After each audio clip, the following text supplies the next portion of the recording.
Broadcasting live on TheUnitedWest.org AM radio network and simulcasting on DirecTV, iHeartRadio, Roku, and the World Wide Web, this is Enemies of the State with Tom Trento.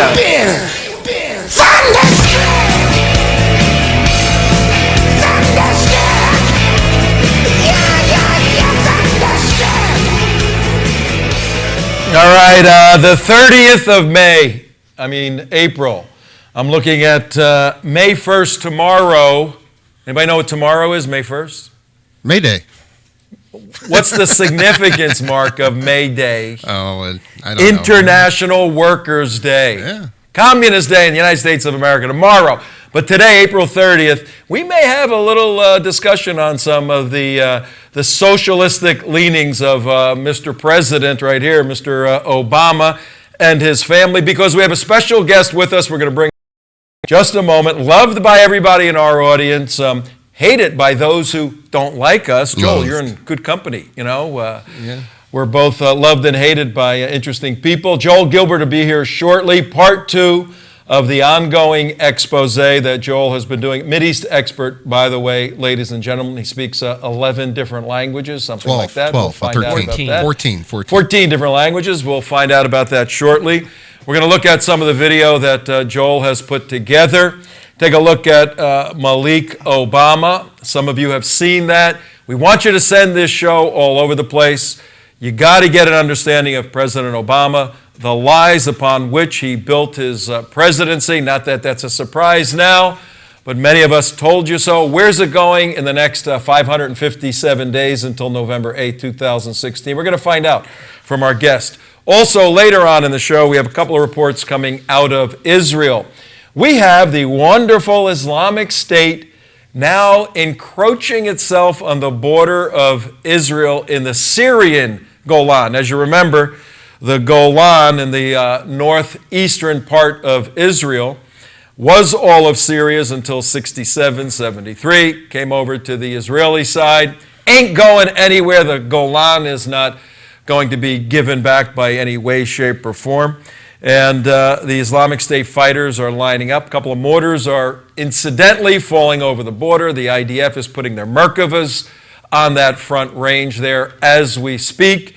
And we also have a little report later on about Florida's own favorite son, Marco Rubio, trying to throw a monkey wrench into the works of the Iranian negotiators by demanding, and we'll see if Marco sticks with this, demanding that Iran, if they want any deal whatsoever, must recognize Israel's right to exist. Good stuff going on. But before we get into Joel's material, in that Joel is a Mideast expert here at 8 minutes after the hour. 30th April 2015, Tom Trento, your host, Enemies of the State, where we identify the enemies, expose the enemies, and figure out what to do about these enemies. Let's bring Joel in for some questions on Israel before we get into go to the wall. His material. Want to go to the Great Wall of the West? What better place than to have a conversation with our buddy Joel Gilbert. Joel, how are you today?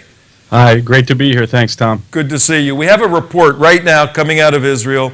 On the 30th of April, live, the Islamic State fighters are encroaching on the Syrian border, which happens to be pretty close to Israel, right now. Looks like they're trying to draw Israel into the Syrian war. You have done a tremendous amount of work on the issue. Give us your analysis of that. Well, my first point will be that you have to, if you go back to 1973, United States policy led by Henry Kissinger and Nixon demanded that Israel cede part of the Golan Heights to Syria. They felt that if Israel withdrew both from part of the Sinai and part of the Golan Heights, that this would bring peace between Israel and these autocratic Arab regimes.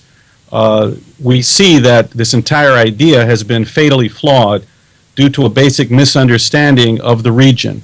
The Islamic world is experiencing what could best be described as a civil war for the future of Islam. It's a war between the monarchs and autocrats and the religious movement.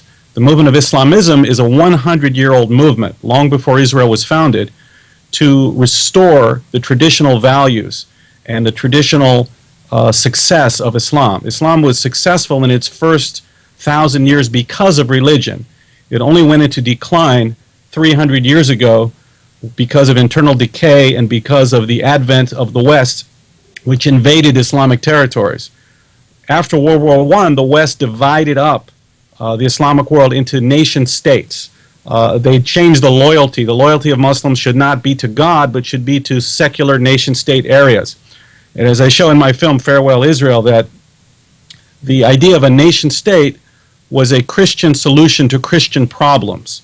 The Reformation was all about, in Europe, was about removing the Pope from power, removing authority away from religion because it had stagnated Europe over the Dark Ages. The Reformation was successful because they came up with a new political concept. Instead of loyalty to religion, you'll be loyal to a secular nation state. You're English, you're German, you're Italian. And this was successful for Christianity. It led Christianity into the world of modernity, and it was the most successful movement in the world. But the concept of nationalism, a Christian solution to Christian problems being forced on the Islamic world, has proven a failure because in Islam, loyalty can only be to religion and to God. So what we're seeing is a return to traditional values throughout the Islamic world where they're trying to remove these secular governments and restore the Islamic law throughout the Islamic world to create what was essentially the caliphate. The Islamists believe is their solution to all of their problems. Now, the United States has unfortunately misunderstood and miscalculated this very badly. We need to recognize Israel as a strategic asset for the United States. During the Cold War, Israel was a strategic asset because it prevented Soviet expansion in the Middle East. The Soviet Union had to take account for Israel's air force and military. Today, even more so, Israel is a strategic asset for the United States because it's the bulwark against Iranian expansion, Islamic extremist expansion, protecting America's allies, and in doing so, protecting the American homeland. America cannot exist as a lone democracy between two oceans. We have to have strong democratic allies and assets that share our values in Japan, Australia, Western Europe, and Israel. So the failing of U.S. policy for years, including with Obama, is not understanding that Israel is a strategic asset. It is a giant military base for the U.S. that does not require any troops or any additional aircraft carriers or aircraft. They have their own. So America needs to recognize this. On the one hand, the importance of Israel as an asset. On the other hand, we have to understand that the Islamic world is going through a civil war that cannot be won by trying to send our troops over to create nation states in Afghanistan or in Iraq. All right, let's dig into this a little bit because you raised some fascinating issues. You've done a tremendous amount of work, obviously, on Middle East issues and also on President Obama. What is your conclusion on Obama? He presents himself to the Jewish constituency, particularly the donors here in America. He's the greatest friend Israel ever had. He continues the billions of dollars of assistance and weapon systems and all. Does President Obama like Israel? Does he like Jewish people? President Obama shares a worldview of the radical left. His mentor, of course I show in my film, Dreams from My Real Father, that Obama is a red diaper baby. He's the child of an American communist and Soviet agent. I show that Obama was radicalized in his youth into this mentality. Obama's mentor, of course, Bill Ayers, who was the one of the heads of the Weather Underground and SDS, they would look people in the eye in the 60s and they would say, we want to bring down America. We want to destroy the Constitution. We want to make America communist, and we want to get rid of all of our allies, France, Britain, Israel. This was the worldview. Now, those guys ended up going to jail for bombing the Pentagon and bombing and killing policemen. That was their mantra, kind of what they're trying to resurrect today with the Democrat Party. But they got thrown in jail, and nobody followed them. There was no big revolution like they thought would happen if they would just kill some policemen. That was their goal. They went to jail for 10 years. When they came out of the underground in Chicago, Bill Ayers had learned his lesson, and he taught people like Barack Obama, don't tell people the truth. If you tell them the truth, no one's going to follow you. So tell them you want to help people, tell them you want to help Israel, tell them you want to be their friend, you want to help families, call them folks, and just change the terminology. And then once you get the support and take power, you can use that power to keep a permanent hold on power using the IRS. You can then Joel, hang on 1 second, because we want to play a clip that is in the WorldNet Daily story that was put out on Monday. You guys have that 2004 individual, that young senator from Illinois that wowed the world. Based upon what you just said, take a look at this clip and then help us understand how Bill Ayers' teaching actually took place in this young orator here. Is pretty unlikely. My father was a foreign student, born and raised in a small village in Kenya. He grew up herding goats, went to school in a tin roof shack. His father, my grandfather, was a cook, a domestic servant to the British. But my grandfather had larger dreams for his son. Through hard work and perseverance, my father got a scholarship to study in a magical place, America, that shone as a beacon of freedom and opportunity to so many who had come before. While studying here, my father met my mother. She was born in a town on the other side of the world, in Kansas. All right, leave it right there for now. Joel, if Bill Ayers in 2004 was watching that presentation by his protege, what was going through Bill Ayers' head at that point? Bill Ayers would have heard the cheers and would have been very gratified that his radical disciple had succeeded in fooling everybody with a big lie and was now getting supported. You know, Bill Ayers was hunted by the police and the FBI and had to go underground. The big lie about Obama's background is bad enough, his personal background, but the bigger lie is he ran as a mainstream candidate. I'm going to cut the deficit in half. I'm going to support Israel. Obamacare is not a tax. I'm going to obey the Constitution. It was transparency. It was a mainstream candidate who never intended to carry out any of those policies. Just like in my new film, There's No Place Like Utopia, it's a takeoff on The Wizard of Oz. The Wizard of Oz never intended to keep any of those promises. So this is the new Democrat Party. The Weather Underground took over was they used deception to trick people into following them, and then once they take power, they go back to their old ways of destruction. And this is Barack Obama is the persona of that successful effort. We have 557 days left until November 8th, 2016. That's a lot of time for Barack Obama to do damage. Looking at some of his advisors, Valerie Jarrett and others, what are your concerns regarding foreign policy and regarding some domestic issues with Obama, and how should patriotic Americans deal with this guy, and how should the U.S. Congress deal with this guy? Well, first of all, Obama is a radical. He was radicalized in his youth. He surrounded himself by radicals. David Axelrod, both his parents members of the Communist Party. Valerie Jarrett, her father-in-law, worked with Frank Marshall Davis, with Obama's father on the communist newspapers in Chicago. Samantha Power, radical.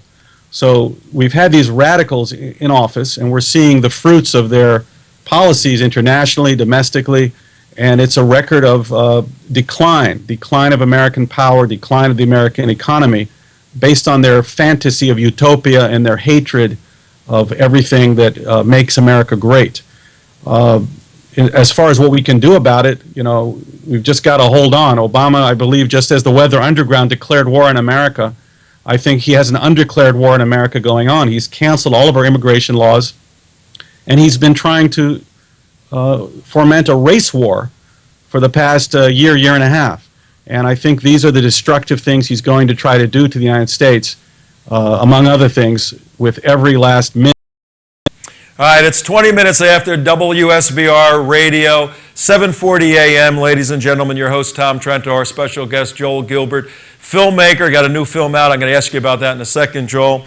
And we're also on WHFS out of Tampa Bay, 1010. You can watch us on TheUnitedWest.org, TeaPartyCommunity.com. Pieces of this show will be on Breitbart TV, a whole host of other areas. What we're looking at today is the life of Barack Obama, the past life, the fabrications of his life, the way in which so many on the left and even many well-intended, patriotic people, Christian friends of mine, were in awe in 2008. Maybe, Tom, maybe this guy does have some magic. Maybe he sounds so good. He looks so good, so nice. You know, decisions on the persona, the veneer, as opposed to the philosophical issues and the radical viewpoints. That's what we're digging down to look at. Joel, tell us a little bit about Utopia. Then we want to get into your past film, Dreams from My Real Father, and your very unique interview, Skype interview with Malik Obama, formerly Roy, Malik Obama. But first, when is Utopia coming out? You sent us a preview copy. Great movie. We loved it. When is it coming out? Well, it's right now it's out on DVD. It's also on demand, and iTunes, Netflix, not Netflix yet, but Amazon on demand. You can also buy the DVD everywhere. There's no place like utopia.com. And this is kind of a Michael Moore style of film because I run around the country speaking to people in progressive cities, Detroit, Chicago, Newark, Denver, cities that have been controlled by progressives for the past 50, 60 years. And we quickly discover they've got 60% unemployment, drug culture, no fathers, no jobs, high taxation. And everyone we talk to pretty much realizes they haven't been progressing in these progressive cities. They've all been regressing all this time. So it's really an expose on the destructive power of these progressive mayors and progressive cities and how they've destroyed all these great American cities. And then we show how that ideology has been brought to the White House by Obama and his Chicago gang to try to implement these destructive policies everywhere in America. You can see what's happening in Baltimore. They're even trying to spin it. The reason these people are hopeless and don't have jobs is because of what the progressives have done, and that's all exposed in this film. Joel, help our viewers, our listeners understand. Baltimore right now is playing out. This couldn't be a better launching pad for your movie than the Baltimore situation, but it's playing out before our very eyes, and we're watching, bell-to-bell coverage. And whenever the officials come up in CNN and MSNBC, whatever, they go, we need more money. We need money brought into the community. It's more money's the solution. Money's the solution. What is it possible to have the left recognize personal behavior and personal responsibility, or are we in this never-ending battle of more money? Unfortunately, it's a never-ending battle. The idea of government control of everything and everyone, owning your property, taking away all your regulations so that businesses can't thrive. The historical examples that every country that adopted socialism and Marxism and government control around the world failed. It led to economic devastation around the world. Every country also, don't forget, Marxists and socialists, these utopians, murdered 100 million of their own people in peacetime because they couldn't fit into this utopian world. So in America, we see the utopia of inner city America, Detroit, Baltimore, Chicago, where everything gets worse and worse, people get poorer and poorer. And unfortunately, the leftists, rather than admitting they were wrong, always double down. They say the reason, Obama the other day said, the reason for hopelessness is Republicans don't want to invest in these communities. Well, we look in my film in Detroit, the EPA came in and changed all the rules overnight so that every business doing manufacturing was now a criminal enterprise, and they put them all out of business. They left Detroit, went abroad, and the people there had no jobs. So I think the film sheds light on the historical perspective of the disaster of socialism, Marxism, progressivism, and how it's all a big destructive lie, and that the true path to success and happiness is the free market system, our constitutional republic that has been so successful. And right over your right shoulder in your promotional picture, the poster for Utopia. You got a beautiful metaphorical picture of Obama. I think he's looking at you there. He's waving the American flag with rainbows and Wizard of Oz castles, and behind him he's holding the hammer and sickle, the Soviet designation, Marxism. We did, I want to roll the first Malik piece in a second, but we did a show about a year ago when Barack Obama Sr. was in an advisory position to one of the governments, I forget exactly. He wrote a paper, and we actually have a copy of the paper, and we put it on the air, of his view of taxation. And Barack Obama Sr. wrote a paper saying taxation ought to be 100%. Whatever you make, you give it to the government. Then Exactly. the government provides the needs you have and takes care of you. That was his utopia. And maybe whether or not Junior is truly the son of Barack Sr., and we here lean toward Frank Marshall Davis, certainly learned some lessons from his dad. But let's take a look at his brother. This is a little piece from your Skype interview. When did you actually do that Skype interview? How long ago? This was on April 10th, and it took about a week to, put in the music and edit it, and WorldNet Daily needed about a week to get their piece ready, so it's only been a couple weeks. All right, so we're going to show you a little piece from here, have Joel comment on it, and then we're going to take a look at Malik Obama again, and then we're going to get into the issues that the Egyptian government has with him about his collaboration with the Muslim Brotherhood. Take a look at this piece right here. His real personality, the real him is. Uh-oh. We lost the end of it. That's all right. His real personality... I just re-rack that's the end that. of it. We'll bring that back. That's But right. you spent, how did you get this thing? Give us the backstory of how you hooked this up. Well, I read a lot about Malik, who was known as Roy before, in Barack's book, Dreams from My Father.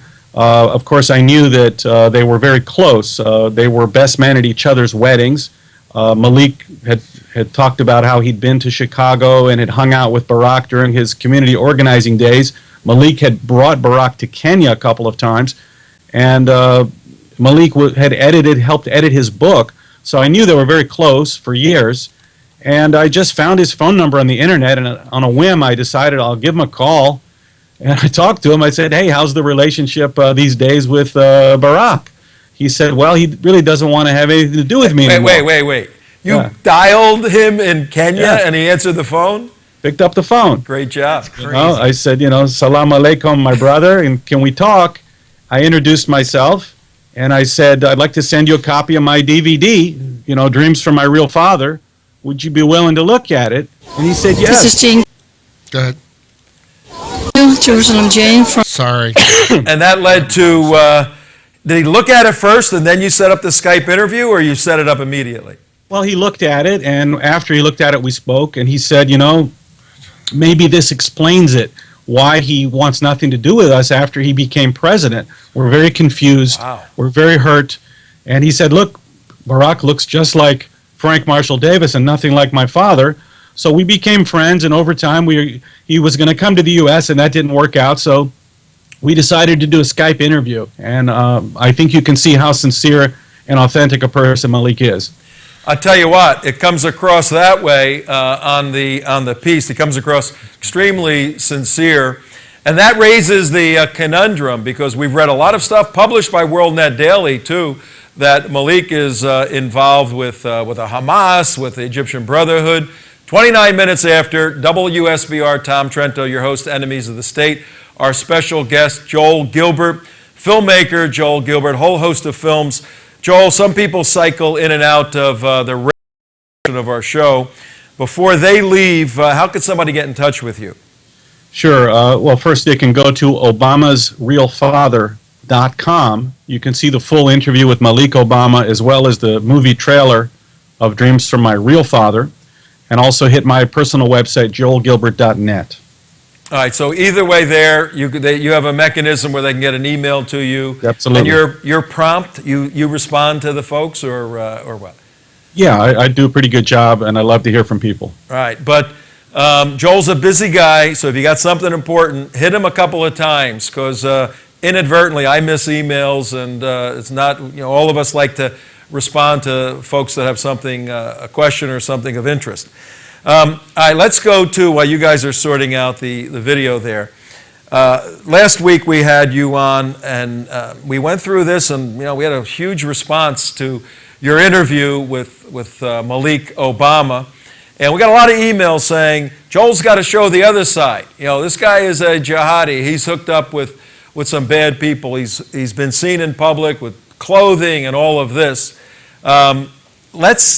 You're one of the few people that have spoken to him on these levels. What is your analysis of Malik Obama? Okay, thank you for asking. Malik is a good guy. He's got no ulterior motives and doesn't have a bad bone in his body. I can assure you he's no terror mastermind finance guy. He can barely keep his car running. And all of the negative publicity about questionable characters that he's visited with have been badly misinterpreted. The reality is that Barack had promised, according to Malik, from his point of view, to help his foundation for his father, to help the village, to help the family, and reneged on all of those promises. So Malik simply accepted invitations from just about anybody. If it was the Emir of Qatar, a guru in India, Jehovah's Witness guy, Jehovah's Temple something in Texas, Muslim Brotherhood. If you had a plane ticket and invited Malik, he would go. Interesting. He was hoping or thinking to find some way to help the foundation or help the family by going on all these visits.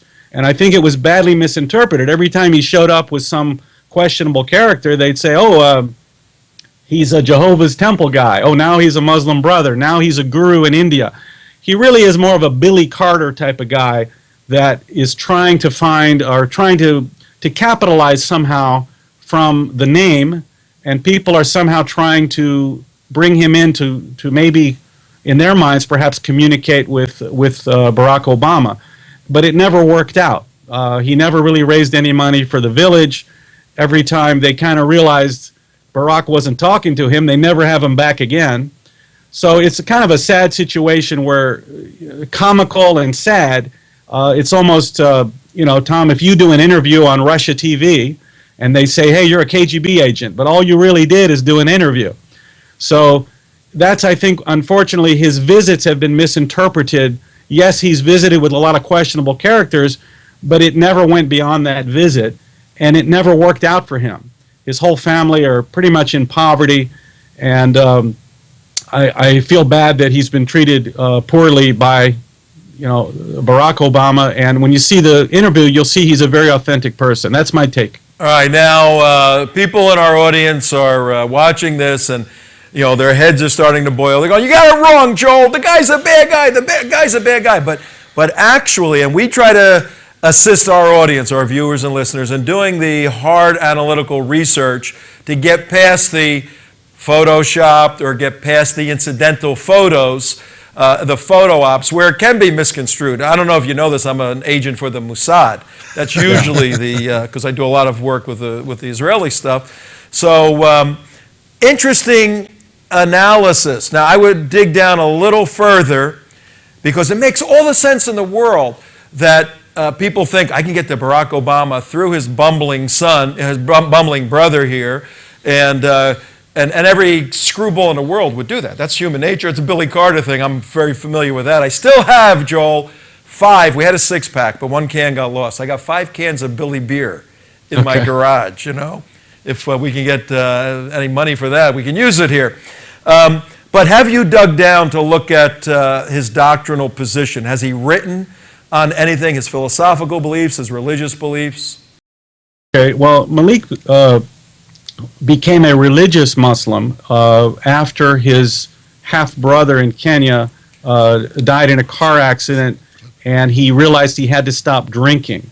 Malik really turned to become more of a religious person as a way to be healthy. His father had died in a car accident, also from drinking. So that was the reason Malik became religious. But he's a very, talking to him, he believes in peace and coexistence. He told me he was very upset about what happened in Garissa in Kenya, that these Muslims had killed Christians, and he believes in universal love and peace. So that's my take from getting to know Malik. That's as far as I know it. people can judge for themselves listening to the full 12-minute interview. It's my opinion that he's really a good guy, and he was taken advantage of by Barack Obama. His entire family was used for his political career to build up a false, phony background. Because if Obama had told the truth and said, my father was a Soviet agent who radicalized me in my youth, he never would have been elected. So he had to go with the sham marriage of his mother to cover up the pregnancy originally and say, my father's a goat herder from Kenya. And unfortunately, the Kenyan Obamas were used in that process. And you do end up feeling sorry for them once you learn the real story.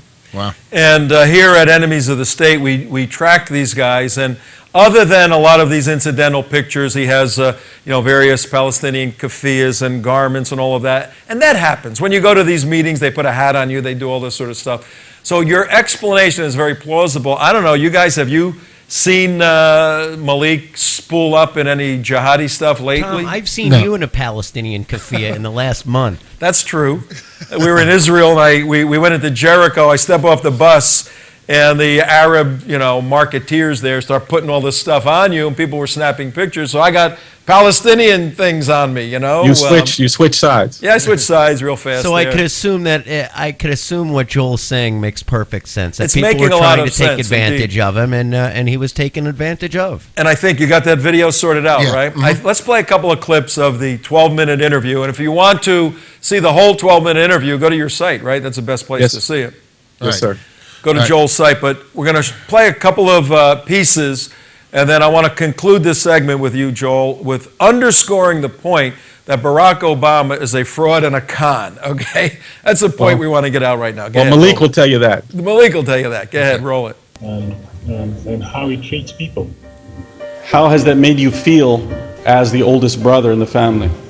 Disappointed. Disappointed. Used and also betrayed. In the beginning, I didn't think that he was a schemer. His real character, his real personality Is coming out now, is what he said there. And on the second part of the clip, and this is where you're talking about before. Frank Marshall Davis, fairly well-known poet named Frank Marshall Davis, who had moved to Hawaii. Frank Marshall Davis. Malik, I sent you my movie a few months ago, Dreams from My Real Father. When did you first watch it? when you send it to me. So do you think that Barack looks like Frank Marshall Davis? This is a man that he said raised him more than your father. There's a great resemblance. Yeah, I think Frank Marshall Davis and Barack, they look alike. Some kind of moles I see on his face, and Frank, he has those too. There's a resemblance. And does he resemble your father? Not really. I don't, they say about the years, and no. Your movie definitely, puts a lot of questions in my mind. Well, would you like to see or do a DNA test one day to know for sure? That would really prove, whether we're related or not. Yes, I would be willing to do that. I don't know how I would deal with it if it really came out that there's a fraud or a con, it concluded, a fraud or a con. And that's the title. When we sent out your show last time, we used Malik Obama, Barack is a fraud and a con, said by his brother. You didn't say that. That is a very sad situation. What are the chances of a DNA testing? Well, maybe I'm thinking maybe we can have a DNA showdown. Everybody bring your DNA. We'll have Malik and one of the Davis family, and hopefully Barack will show up, and we can finally know the truth for sure. I think in my film, Dreams from My Real Father, I showed a mountain of evidence that, number one, the Kenyan Obama is not the father, and that Frank Marshall Davis is the real biological father. Now, that would have been bad enough if he lied to us about his paternity, but the worst part is that Davis, who is a Soviet agent and Communist Party propagandist, became his ideological mentor. He raised Obama, he did drugs with him, and he radicalized him. And Barack continued and had a life story in the dreams from his real father, back to Chicago in the Marxist movement, where Frank Marshall Davis started in the 1930s. He was one of the first so-called black Bolsheviks. The white communists in Chicago were trying to manipulate the church-going black people who wanted nothing to do with communism because it was atheist. So they targeted black people to try to trick other black people to join the communist movement. And that's what Frank Marshall Davis did throughout the 30s and 40s in Chicago. And then later on, deja vu, the Ayers family, the white communists in Chicago in the early 80s, were trying to manipulate and recruit the black churches who wanted nothing to do with this nonsense. And the Ayers family brought Barack Obama in from New York after he was at Columbia, and he became a front man to penetrate and infiltrate the black church groups to join the communist movements. It's a very sad story of how white communists manipulated less educated minorities using black people to do their dirty work. Unbelievable, unbelievable. And Joel, sadly, I think in this postmodern world in which we're living, if that DNA sampling was done on the 6 o'clock evening news by all the networks and proved conclusively he is the son of Frank Marshall Davis, I think 99.9% of the Democrats wouldn't care. Who cares who his father is, you know? Well, It proves he's not Kenyan. I think Barack Obama would say, "Wow, you could have knocked me over with a feather when I heard that." You know, Right, and they believe it. I think he is his father's son, and unfortunately, it's a massive deception. He's the child of a Communist Party member. He was radicalized by his father, a Soviet agent, and that's who's in the White House today. And he's surrounded himself with like-minded people. All right, now, folks, what we have to do here, learning this information from Joel and seeing it synthesized and magnified. Right now we have the Iranian negotiations. And if anything, we have to stop Barack Obama from cutting a deal with Iran. We can see his background and where all of this is going. Joel, we want to do a couple of things with you. We want to bring you back on to do some commentary on Middle East issues. We deal a lot with that. But we also want to bring pieces of Utopia on, do a show on Utopia, and push the movie, because it's really good and people need to see that. But right now, if you would, take about 30 seconds, a minute, and give us a concluding thought, summing up your work and your challenge and message for America. Well, my message is, when I was doing research on Obama originally, and I realized that his real father was Frank Marshall Davis, who was a Soviet agent who worked on behalf of the Soviet Union, who went from Chicago to Hawaii to help expel U.S. naval forces by organizing the trade unions in Hawaii. That would allow for Soviet expansion in Asia. When I realized that this was Obama's real father, and that Obama had explained even in his own book that he was raised by Frank Marshall Davis, and the public only thought that Obama was a mainstream candidate, a mainstream person, I realized that America was in grave danger because of the deception of this president and the deception of the policies. The entire Democrat Party today is, their entire program is based on deception and tricking people to take power and then using that power to keep a permanent hold on power. It's unfortunately, it's an era of disinformation, Soviet-style government, where they put out propaganda every day. There's 5% unemployment. The Iranian deal is great. We support Israel. Everything is opposite world. So I can only say that America continues to be in grave danger as long as Obama and his gang of Chicago Marxists are in power and deceiving the public every day. These are dark days for America, and hopefully if Rome survived Nero, we can also survive. All right, and we will work together to do that. But right now, we're going to let you go. We appreciate everything you're doing, and we'll get you back regularly. Our audience likes you. Can you imagine? Hey, I that? like you too. Thanks so much. All right. All right, take it easy. Take it easy, Good Joel. seeing you. Good. All right. 44 minutes after, ladies and gentlemen, Joel Gilbert, filmmaker, many films. Go to his website, and we'll put that up. And also a Mideast expert, speaks English, as you just heard, speaks Arabic, speaks Hebrew.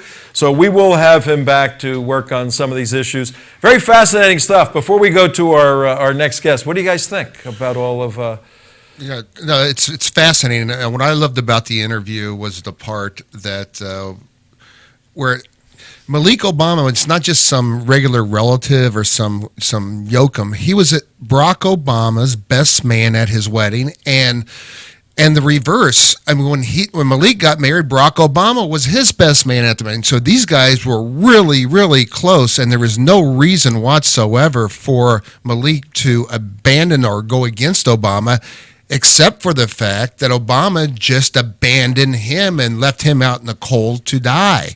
He really did, and that's what shocked me. Clearly, clearly. The thing that got me that Joel said was the Billy Carter deal. I mean, I remember the Billy Carter days. I was a young guy running around, and Billy Carter was just a buffoon. But every special interest group in the world wanted to get to Jimmy Carter through Billy Carter, and he would appear with, Hollywood starlets and union people, and just so it's that same situation. You got this guy over there, converted to Islam. He did do that. Malik did. Roy and got a new name, and then everybody tries to line up with him. All the analysis I've seen, his involvement with the Brotherhood, all of that, has been sort of a first phase. He's pictured with somebody. He's got a keffiyeh on. If the guy has no money, which I take that as face value, as Joel said, he's not a very effective Muslim Brotherhood operator. That's for sure. Because all of those guys are in Armani suits driving Rolls Royces. It was simple. You're right, Tom. It was simply bad optics for the president. It looked bad. He's a Muslim. Malik's a Muslim, and all the controversy surrounding Barack Obama about being a Muslim. Get this guy out of my life, and put him. He gave him the Jeremiah Wright treatment. Yeah, running right under the bus, Dumped man. him. Yeah, dump a Christian, dump a Muslim, and dump all the Jews. That's don't Barack call Obama. Jeremiah Wright a Christian. I know. Speaking of Jewish people, do we have our lovely reporter, our citizen reporter? She's not Jewish, Tom. From Jerusalem. She's not Jewish. Reporting on the Jewish people. Okay. Although she's a bigger Zionist than probably 80% of the people sitting in Reformed synagogues in America today. Our dear, dear, dear friend, Miss Jerusalem Jane. Hello, Jerusalem Jane. Where is she? She's at the wall. Hello, and you're not. hello. And you're not. Did I see? I have to go to the wall. Okay. Did I see Jerusalem Jane? You partying hardy at Mike's place without us? Did I see that? Yes, on I the did. Facebook? I think I saw that. I missed you guys. So is it that denial and acceptance of your responsibility? To tell the audience what's going on. When we were on our recent professional fact-finding mission to Israel, we took a little time off. Maybe some of those pictures can pop up, though on one of them, 100 pounds, whoever took that picture. Yeah, I know. How that happened, I never know. We go to Mike's Place, which is an American restaurant, American restaurant. In Tel Aviv and in Jerusalem, and we relaxed there a little bit, and Jane met a bunch of our friends there. So we miss you too, Jane. We miss you too. Yes. We'll be back. I met the bouncer about a week after you guys left, and he was like, "Hi, I met him at Ben Yehuda's." He's your buddy now. You made an impression. He was we gave him some very expensive cigars too, Yeah. So he liked that. But we got a lot of stuff going on. You were on the Temple Mount today. What's the sense for our listeners' audience? 49 minutes after the hour, 49 after 4 o'clock. Tom Trento, your host, Jerusalem Jane, our special guest now. If you're just tuning in, you got to go to TheUnitedWest.org and watch the show. We leave it on for a whole day. We had Joel Gilbert, filmmaker Joel Gilbert. Fascinating interview with Joel. Yeah. Give us a sense of what's going on in Jerusalem right now with some of these independent attacks and what happened on the Temple Mount today. Well, I had this sense that today is the day that I'm going to go for the first time alone. I have not been back on the Temple Mount alone since I have my threats. I went with you guys. I had other guys going with me, so I went by myself. And standing in line, I'm meeting a couple from Canada, and I got a chance to talk to them about who I am and what I'm doing. And they didn't know anything about, they're Christians, and they knew nothing about the Temple Mount or anything.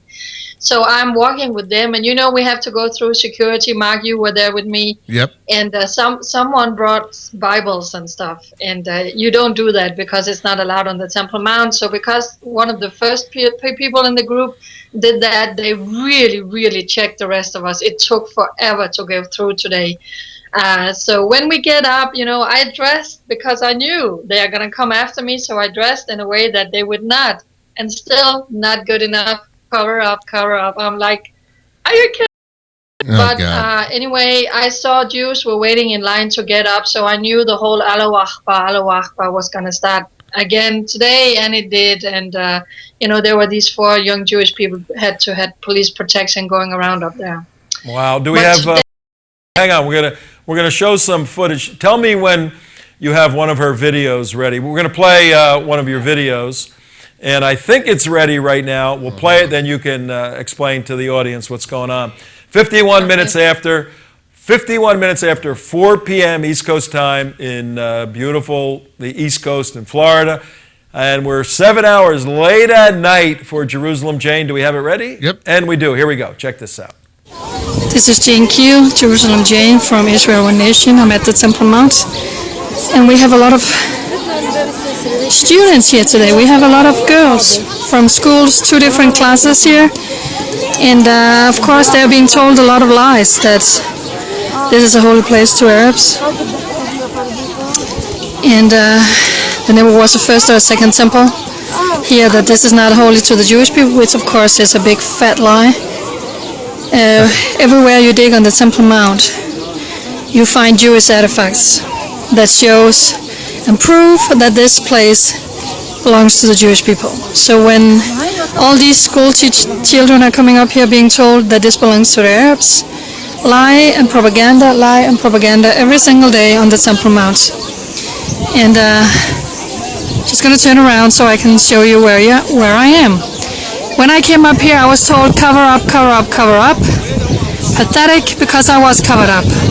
But they wouldn't let me move into the compounds before I put a scarf and covered my neck and my arms. And then 4 young Jewish people came up here. I took some photos, and of course the whole Allahu Akbar started, because the Muslim people don't know how to behave. They intimidate, they spread lies and hate when Jewish people are coming up here. So of course that's what happened again today.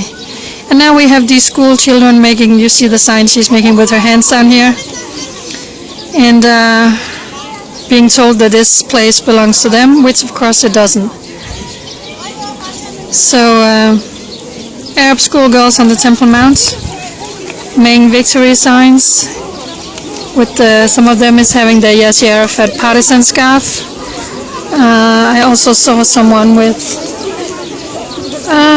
the PLO flag. Isn't that just lovely? On the holiest side for the Jewish people. So this is what these people are being teaching their children just from a small age. So of course there's never going to be peace when you fill them with hate and lies. Yeah, now... so this is just Jane from the Temple Mount saying, they were able, God bless Israel. Amen. Smile. Amen. Now they were able to go into the Dome of the Rock, right? Yeah. They were let in. They were let in. And some of these girls had, the scarf that Yasser Arafat had, that he made on his head, to shape the whole size of Israel. These girls were wearing them up there today, yeah. You see the girl behind with the victory? Yeah. This is pathetic. Well, look, from their point of view, not only is that their territory, but if you go down from there into the old city, that's their territory. And if you go out and drive a couple hundred miles north and south and east and west, that's their territory too. The whole thing is their territory. So you're right, there's not going to be peace. So what should people do? People watching right now, they go, we have this perpetuation of education that's false, and obviously these people are turning against Jewish people. You've been living there for 3 years now. What is your message to your constituency, Christians? You're a Christian, and your constituency, Jewish people. You're there praying for Jewish people. What do you want them to know? Well, when I met this couple from Canada today, and she said, "I'm so happy I met you. I didn't know all of this. We didn't know all of this." And I was like, "Are you kidding me?" And I said, "That's why I'm here, because we need to wake up. This is the message that I'm saying. You know what? If you watch the media today, it's lies, it's propaganda, the whole lie about the Palestinian, and they come up to the Temple Mount now, and this is what they're teaching their children. If you as Christian don't know the truth, know the Bible," and then they said, "Oh yeah, but if you talk to this group, they're saying this, if you talk to this group," and I said, "So don't listen to them, just read the Bible. What does the Bible say? This nation was given to the Jewish people.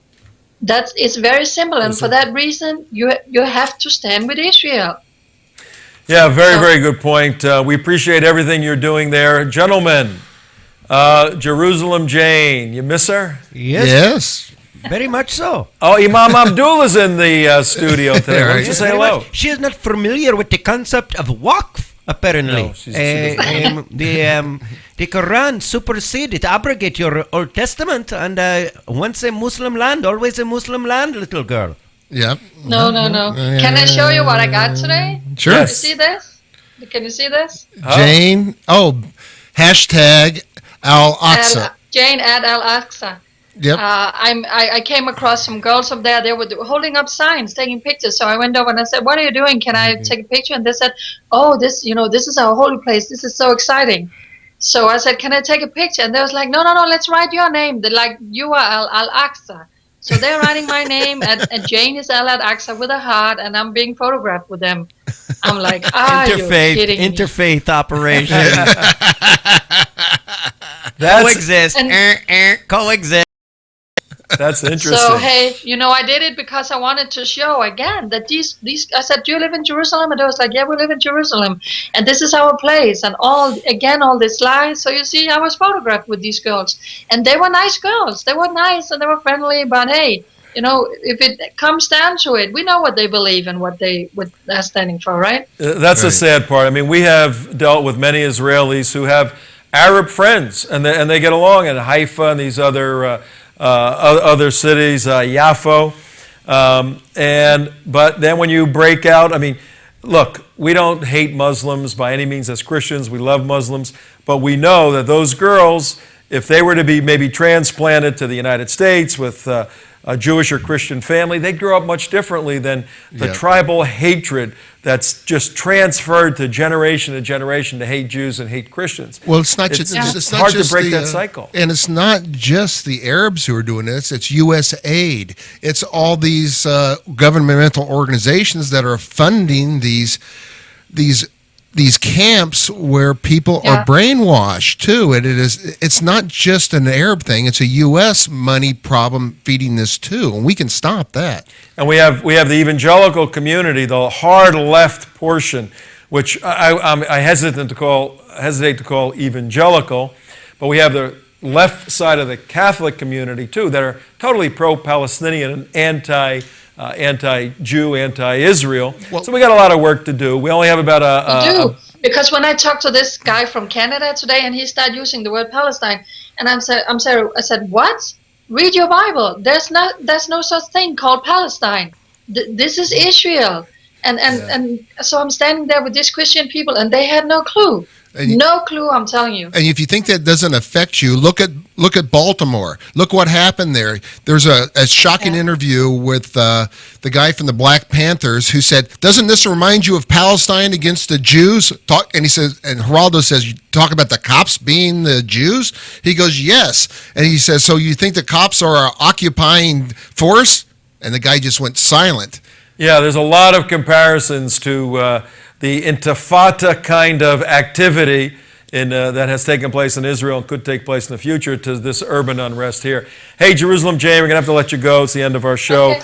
But there's been there's been an increase in these independent terrorist attacks with automobiles and knives. So go check that out for us. And maybe tomorrow or early next week, we'll have you back and get a report Yes. on what's going on with that. Okay, you stay safe. Okay. We love you. I You will. take care. Bye-bye, Jerusalem Jane. Bye, guys. Bye-bye. Oh, by the way, ladies and gentlemen, we set up a donation page so you can donate directly to Jerusalem Jane, and it's a United West donation. You'll get a tax donation for her. She is our citizen journalist working in Israel, doing a great job. Tomorrow is Jumpin' Juma, Freaky Friday. We have Bill Murray, the theologian, dealing with some very interesting issues. And we may have Barry Shaw also on from Israel. Signing off for everybody, Tom Trento. See you tomorrow on Jumpin' Juma, Freaky Friday. Bye.